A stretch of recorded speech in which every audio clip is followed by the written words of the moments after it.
Hello, Tito Jeff here, Ormoc City, Leyte, the Philippines. In my office, my little shop. I'm at home alone. The wife and the family have gone to Macabug to visit Marcel's family. So I want to talk to you about why I'm never going to leave the Philippines. Never. I'm staying here forever. First, let me tell you a little bit about a quick history of me and Marcel. So we met January 10th, 2020 on FilipinoCupid.com. And after about 24 hours or 48 hours, Maricel asked me a question. She said, "Do you love me, Jeff?" And I went, And I said, well, I don't know her well enough to say that. But I did. I said yes. And really, I did. So things happened quickly for us. So we met January 10th. In the middle of February, I bought plane tickets to go to the Philippines, and I bought a ring to take with me, and we got engaged while I was here in first week of March 2020. COVID hit, so we had 2 years of long distance relationship. We started the process for a fiance visa for Maricel to go to America, and we were married there. But that didn't work out because she had trouble with her birth certificate. There were some mistakes, and it's difficult to correct, and you can't get a passport if you have something wrong with your birth certificate. So she gave up on it. December 2021, she told me, "Babe, I don't want to do it no more." I said, "Okay." So I was close enough to early retirement and kind of fed up with my job, and I said, "How about if I just come next year and retire in the Philippines?" And she said, "Okay." So we started planning.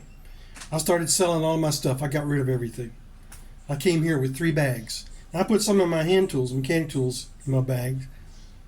Clothes, electronic stuff, a few books, and that was it.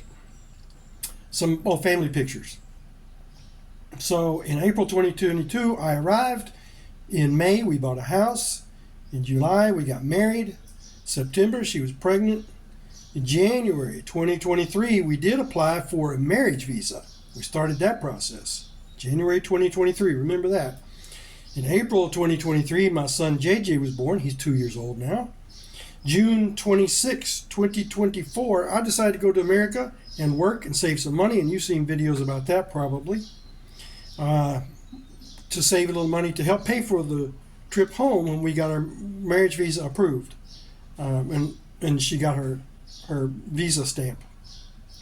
So I did that, and it was really hard for me to work, and that helped us make our decision. So I came home December 4th, 2024. We talked to Maricel. We decided not to go. So for 4 reasons here. One, we're better off financially here in the Philippines. My Social Security, and I get a benefit for a dependent benefit for JJ. That covers all our expenses, and we have a little bit left over.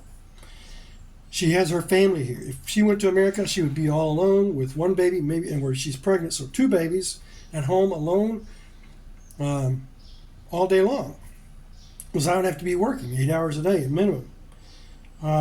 It's better for my health here. I have a good doctor here. My health has improved since I've been here.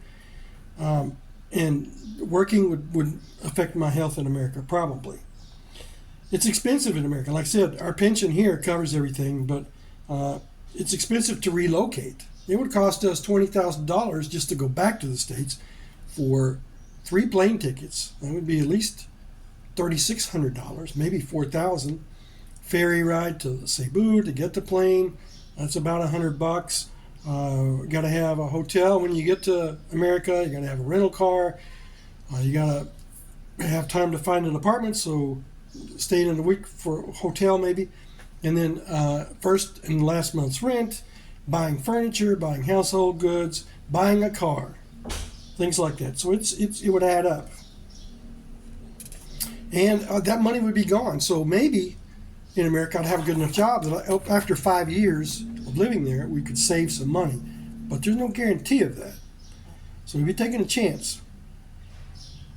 I really wouldn't get to spend a lot of time with my family in America because I would have to work. They all have lives. So it would be nice to go and see my family, let them meet Maricel and JJ, but there wouldn't be really much time for that. The other thing is, I really enjoy my life here. I enjoy not having a job, not getting up to go to work every day. I do things around the house. I have projects to take care of. I take care of JJ. I help Maricel because she's pregnant. She doesn't feel good all the time.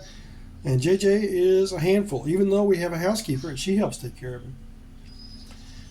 him. Here, I get to spend more time with JJ and with our daughter who's coming in September. She's pregnant. Maricel is, and we're going to have a little baby girl in September. I do, like I said, do little jobs around the house. I relax. I enjoy the people here. I enjoy the weather. There's no snow or no driving on the ice. And I enjoy the food. I just enjoy the lifestyle here thoroughly. And there are some drawbacks to living here, but the positives outweigh the negatives. And we'll make some videos about that. So we have decided to stay here long term. We have purchased an endowment, what they call an endowment for my son, through AXA. It's a European insurance company. Does business here with the BDO, through the BDO, no, Metrobank. And so we make some payments once a year for that. And after 7 years, I think we're finished. And then JJ will start receiving 50,000 pesos a year, which by that time, he'll be 9 years old. He'll be in school. That will help with school expenses, clothing, stuff like that. We can save some. And then after 20 years, he receives a lump sum of 1.5 million pesos.